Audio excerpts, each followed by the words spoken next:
بسم اللہ الرحمن الرحیم۔ میری بیوی بہت نیک اور محبت کرنے والی عورت تھی۔ ہر کوئی میری بیوی کی تعریفیں کرتا تو میں بہت خوش ہوتا، کیونکہ میں نے بہت ڈھیر لڑکیوں کو ٹھکرانے کے بعد سمن کو قبول کیا تھا۔ مگر مجھے اپنی بیوی کی ایک حرکت بہت زہر لگتی تھی، وہ یہ کہ جو ہی رات 12 بجتے میری بیوی پیار سے میری آنکھوں پر پٹی باندھ دیتی اور مجھے قسم دے کر کہتی کہ 2 گھنٹے تک آپ یہ پٹی آنکھوں سے ہرگز نہیں کھولنا، ورنہ میرا وظیفہ خراب ہو گیا تو میں مر جاؤں گی۔ میں گھبرا جاتا اور آنکھوں پر لگی پٹی کے ساتھ ہی سو جاتا۔ ایک دن مجھے کچھ شک ہوا، پٹی میں بیوی سے چھپ کر ہلکا سا سوراخ کیا تو میرے سر پر چھت گر پڑی، کیونکہ وہ تو سمن میری آنکھوں پر پٹی باندھ کر آج پھر مجھے سختی سے تاکید کر رہی تھی۔ آپ نے پٹی نہیں کھولنی، 2 گھنٹے کے بعد میں خود ہی کھول دوں گی۔ اگر آپ نے میری بات نہ مانی تو میں سمجھوں گی کہ آپ کو میری جان کی پرواہ ہی نہیں ہے۔ میں نے اس کو یقین دہانی کروائی، ارے بے فکر رہو، میں ایسا ہرگز نہیں کروں گا جس سے تمہاری جان کو نقصان پہنچنے کا کوئی خدشہ ہو۔ وہ اٹھ کر کمرے سے باہر چلی گئی تو میں سونے کی کوشش کرنے لگا، لیکن غصہ مجھے اتنا آ رہا تھا کہ مجھے نیند بھی نہیں آ رہی تھی۔ سمن نے مجھے بہت بڑی مصیبت میں ڈالا ہوا تھا۔ ہر شب وہ میری آنکھوں پر پٹی باندھ دیتی اور کہتی میں وظیفہ کرنے جا رہی ہوں۔ میں نے اس سے بارہا پوچھا کہ وہ مجھے بتا دے کس قسم کا وظیفہ ہے اور اس کا مقصد کیا ہے، تو وہ کہتی جب وظیفہ مکمل ہو جائے گا تبھی بتاؤں گی، نہیں تو وظیفہ اپنا اثر کھو دے گا۔ مجھے یہ بات بالکل بھی اچھی نہیں لگتی تھی۔ وہ سارا دن کام کر کے تھک جاتی تھی اور رات میں بھی آرام نہ کرتی تھی، لیکن میں اس کی خوشی کی خاطر خاموش ہو جاتا۔ سمن سے مجھے بڑا لگاؤ تھا، کیونکہ میں نے اسے بڑے جتن کر کے حاصل کیا تھا۔ میں خاندان بھر کا اکلوتا لڑکا تھا، لڑکیاں بے شمار تھیں۔ میرے چچا چاہتے تھے کہ میں ان کی بیٹی سے شادی کروں، جبکہ تایا مجھے اپنا داماد بنانے پر تلے ہوئے تھے۔ پھپھو نے تو خاندان بھر میں اعلان کر رکھا تھا کہ میں ان کی ہی بیٹی سے شادی کروں گا، اس لیے خاندان سے اور کوئی بھی اپنی بیٹی کی بات نہ کرے۔ لیکن قسمت کی ستم ظریفی مجھے رشتے کرانے والی بوا کی بیٹی پسند آ گئی تھی۔ ہماری ذات پات میں بھی فرق تھا اور سوشل سٹیٹس میں بھی۔ لڑکی تھی بھی مڈل پاس، شکل و صورت بھی واجبی ہی تھی، لیکن میں اس کا دیوانہ ہوا جا رہا تھا۔ گھر والے میری پسند کا سن کر چکرا کر ہی رہ گئے تھے۔ سب نے مجھ سے بارہا پوچھا کہ آخر تمہیں سمن میں کیا پسند آ گیا ہے، تو میں کہہ دیتا مجھے اس کی حیا بھا گئی ہے۔ میرے چچا، میرے تایا اور پھپھو تو آپے میں ہی نہ رہے تھے۔ وہ بولے رشتے کروانے والی بوا کی بیٹی باحیا ہو گئی ہے اور تمہارے خاندان کی بچیاں بے حیا۔ میں نے ان سے معذرت کی کہ میرا ہرگز یہ مطلب نہیں تھا، لیکن ان کے دلوں میں گرہ پڑ چکی تھی۔ میرے والدین بھی مجھ سے منہ موڑے ہوئے تھے، لیکن بات دراصل یہ تھی کہ ہمارے خاندان کی سبھی لڑکیاں میرے آگے پیچھے پھرتی تھیں۔ وہ چاہتی تھیں کہ کسی نہ کسی طرح میں ان میں سے کسی کو پسند کر لوں۔ مجھے ان کا یہی چھچور پنا پسند نہیں آتا تھا۔ جبکہ بوا کی بیٹی ایک دن بوا کے ساتھ ہمارے گھر آئی تھی، میں نے اس سے بات کرنے کی کوشش کی تو وہ کترا گئی۔ میں نے مذاق کیا تو اس نے مجھے جھڑک دیا۔ بس تب سے ہی وہ میرے دل میں جگہ بنا گئی تھی۔ میں اکلوتا تھا تو میرے والدین میرے دباؤ میں آ ہی گئے۔ انہوں نے بڑی مشکل سے سمن کا رشتہ میرے لیے مانگا تھا۔ بوا تو جیسے ایسے ہی کسی رشتے کے انتظار میں بیٹھی تھی، انہوں نے جھٹ سے ہاں کر دی۔ پھر سب کچھ آنن فانن ہی ہوا، جھٹ منگنی پٹ بیاہ۔ شادی سے پہلے جس سمن نے مجھے جھڑک دیا تھا، شادی کے بعد اس نے مجھے حقیقی معنوں میں سر کا تاج بنا کر رکھا تھا۔ مجھے اس نے مجازی خدا کا مرتبہ دیا ہوا تھا۔ وہ میری اتنی عزت، اتنی قدر کرتی تو میں اپنی قسمت پر ناز کیے بنا نہ رہ سکا۔ میں دل ہی دل میں شکر کرتا کہ میں نے خاندان کی کسی بدتمیز لڑکی سے شادی نہیں کر لی۔ سمن میرے والدین کا بھی بہت خیال رکھتی تھی، مگر وہ اس سے خار کھاتے تھے۔ امی سمن کے ہاتھوں کا بنا ہوا کھانا نہیں کھاتی تھیں۔ میں نے وجہ پوچھی تو بولی میں نہیں کھاتی بوا کی بیٹی کے ہاتھوں کا بنا ہوا کھانا۔ امی کے الفاظ مجھ پر پتھر بن کر برسے تھے۔ میں نے امی سے کہا آپ گھر کی ملازمہ کے ہاتھوں کے بنے ہوئے کھانے تو کھا لیتی ہیں، مگر میری بیوی سے اتنی نفرت؟ آپ یہ کیوں نہیں سوچتے کہ امیری غریبی اللہ کے ہاتھ میں ہے، ساتھ بات اللہ کے ہاں کوئی اہمیت نہیں رکھتی؟ مگر وہ میری کوئی بات سمجھنے کو تیار ہی نہیں تھی۔ پھر ایک دن ایسا بھی آیا کہ امی نے کچن کو تالا ہی لگا دیا۔ اب یہ بات بھی کافی پریشان کن تھی۔ میں نے امی سے وجہ پوچھی تو بولی تمہاری بیوی کی آنکھوں میں بڑی بھوک ہے، ہر چیز کو ایسے دیکھتی ہے جیسے ہڑپ ہی کر جائے گی۔ مجھے اس کی نظر سے ڈر لگتا ہے، نظر کا لگ جانا برحق ہے۔ یہ سب میری برداشت سے باہر تھا۔ میں نے اپنی بیوی کا ہاتھ تھاما اور شادی کے محض 4 ماہ کے بعد ہی گھر چھوڑ کر چلا گیا۔ میں اس گھر میں شفٹ ہو گیا تھا جو ابو نے مجھے 20ویں سالگرہ پر تحفے میں دیا تھا۔ ابھی 2-4 دن ہی گزرے ہوں گے جب امی ابو ہمیں لینے چلے آئے تھے۔ میں نے صاف انکار کر دیا۔ انہوں نے مجھے منانے کی بہت کوشش کی، مگر میں نے کہہ دیا جس گھر میں میری بیوی کی عزت نہیں، میں بھی اس گھر میں نہیں جاؤں گا۔ مجھے سمن نے بھی کئی بار کہا غصہ تھوک دیں، والدین کے پاس ہی سکون ملتا ہے انسان کو۔ لیکن میں نہ مانا۔ میں نے اپنے نئے گھر میں دنیا جہان کا رزق لا کر رکھ دیا، سمن کے لیے ہر آسائش کا انتظام کر دیا، کام کے لیے ملازمائیں رکھ دیں۔ اب تو سمن اٹھتے بیٹھتے میرا دم بھرتی تھی۔ میں اپنی اس چھوٹی سی دنیا میں بہت خوش تھا۔ خوش تو سمن بھی بہت رہتی تھی، مگر وہ کبھی کبھار مجھ سے اپنا دکھ بیان کر لیتی تھی۔ وہ کہتی تھی دانیال دیکھیں نا، ہماری شادی کو 6 ماہ ہو گئے ہیں، مگر ہم ابھی تک اولاد کی نعمت سے محروم ہیں۔ مجھے اولاد کی اتنی کوئی خاص خواہش نہیں تھی، ابھی تو ہماری شادی کو محض 6 ماہ ہوئے تھے۔ میں اسے کہتا کوئی بات نہیں، جب اللہ کی منشا ہوگی وہ ہمیں اولاد بھی دے دے گا۔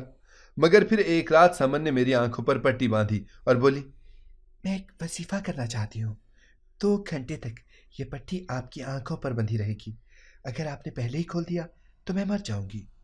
اب یہ بات مجھے کافی ناگوار لگ رہی تھی۔ مجھے شک تھا کہ سمن یہ وظیفہ اولاد کے لیے کر رہی تھی، مجھ سے شاید اس لیے چھپا رہی تھی تاکہ میں اسے منع ہی نہ کر دوں۔ میں نے کئی بار اسے منع کرنے کا سوچا، مگر پھر دل میں خیال آتا کہ اگر اس کو سکون ملتا ہے یہ سب کرتے تو اسے کرنے دیتا ہوں، چلو وہ اپنے دل کی کر لے۔ میں جب آفس سے آتا تو مجھے بہت محبت سے ملتی، ہم کھانا اکٹھے بیٹھ کر کھاتے، رات دیر تک ہم باتیں کرتے، وہ بیچ بیچ میں گھر کے کام بھی کرتی رہتی۔ لیکن رات 12 بجے وہ میری آنکھوں پر پٹی باندھ کر وظیفہ کرنے چلی جاتی تو میں پیچھے سے سو جاتا۔ 2 گھنٹے بعد جب وہ کمرے میں واپس آتی تو پٹی کھول کر خود بھی سو جاتی تھی۔ میں نے سمن سے بارہا پوچھا مجھے بتا دو کس چیز کا وظیفہ کرتی ہو، مگر وہ ہر بار انکار کر دیتی تھی۔ ایک شب پیاس کی شدت سے میری آنکھ کھل گئی، میں نے جلدی سے آنکھوں پر ہاتھ لگا کر محسوس کیا تو پٹی ہنوز میری آنکھوں پر تھی۔ میں نے سوچا کہ شاید ابھی 2 گھنٹے نہیں ہوئے، تبھی تو سمن نے پٹی نہیں کھولی۔ میں یوں ہی لیٹا بڑی دیر انتظار کرتا رہا کہ وہ آ کر پٹی کھول دے۔ پیاس کی شدت سے میرا برا حال ہو رہا تھا، دل میں کئی بار آیا کہ میں خود ہی پٹی اتار کر پانی پی لوں، مگر پھر سمن کی جان کا خیال آیا تو سنبھل گیا۔ مجھے یہ بھی تو نہیں معلوم تھا کہ آخر وہ کتنا خطرناک عمل کر رہی ہوگی۔ میں اس کی جان کو خطرے میں نہیں ڈال سکتا تھا، اس لیے چپ چاپ لیٹا رہا۔ مجھے معلوم ہی نہ ہوا کہ کب میری آنکھ لگ گئی۔ صبح جب میں اٹھا تو میری آنکھوں پر پٹی نہیں تھی۔ میں نے ناشتے کی میز پر سمن کو بتایا، میں رات کو پٹی کھولنے لگا تھا، اس کے ہاتھ سے بریڈ گر گیا۔ اس کی بگڑی ہوئی حالت مجھے شک میں مبتلا کر رہی تھی۔ اس نے مجھے بڑی عجیب نظروں سے دیکھا اور بولی آپ نے وہ پٹی کھول دی تھی کیا؟ میں نے نفی میں سر ہلا دیا اور کہا نہیں۔ سمن نے مجھے اپنی قسم دے کر کہا آپ کو میری قسم ہے، آپ رات کو کبھی پٹی نہیں کھولیں گے، نہیں تو میرا مرا ہوا منہ دیکھیں گے۔ میں نے اس سے وعدہ کر لیا میں ایسا کچھ بھی نہیں کروں گا۔ میں سمن کو اکثر سمجھاتا رہتا تھا یار تم اولاد کے لیے فکر نہ کیا کرو، جب وقت آئے گا اللہ نے چاہا اولاد بھی ہو جائے گی۔ وہ خاموش ہو جاتی تھی۔ مجھے یہی لگتا تھا کہ وہ اولاد کی خاطر وظیفے کرتی ہے، لیکن مجھے حیرت کا شدید جھٹکا تب لگا جب میں نے کچن میں نیلے رنگ کی گولیاں دیکھیں۔ میں نے ملازمہ سے پوچھا کہ یہ گولیاں کون کھاتا ہے؟ وہ ایک دم سے پیلی پڑ گئی تھی۔ میں نے گھور کر پوچھا تو اس نے سچ اگل ہی دیا۔ وہ بولی سمن بھی استعمال کرتی ہیں جی، مگر انہوں نے گھر کے سب ملازموں کو سختی سے منع کر رکھا ہے کہ آپ کو ان گولیوں کا پتہ نہ چل جائے۔ میں نے ملازمہ سے کہا تم بے فکر رہو، میں سمن کو نہیں بتاؤں گا کہ میں نے ایسی کوئی بھی چیز دیکھی ہے، تم بھی اپنا منہ بند رکھنا۔ اتنا تو میں جانتا ہی تھا کہ وہ یہ بات سمن کو نہیں بتائے گی، کیونکہ اس طرح تو اس کی ہی شامت آنی تھی۔ میں نے گولیوں کا پتہ اپنی جیب میں رکھ لیا اور نزدیکی فارمیسی پر چلا گیا۔ مجھے سمن کی نہایت فکر تھی، نہ جانے اسے کیا مسئلہ تھا جو وہ گولیاں کھاتی تھی۔ اسی لیے میں نے ان گولیوں کے متعلق معلومات حاصل کرنے کا سوچا، لیکن فارمیسی پر موجود لڑکے کی بات سن کر تو میرے سر پر آسمان ہی گر گیا تھا۔ وہ بولا یہ گولیاں ممکنہ حمل روکنے کے لیے استعمال کی جاتی ہیں۔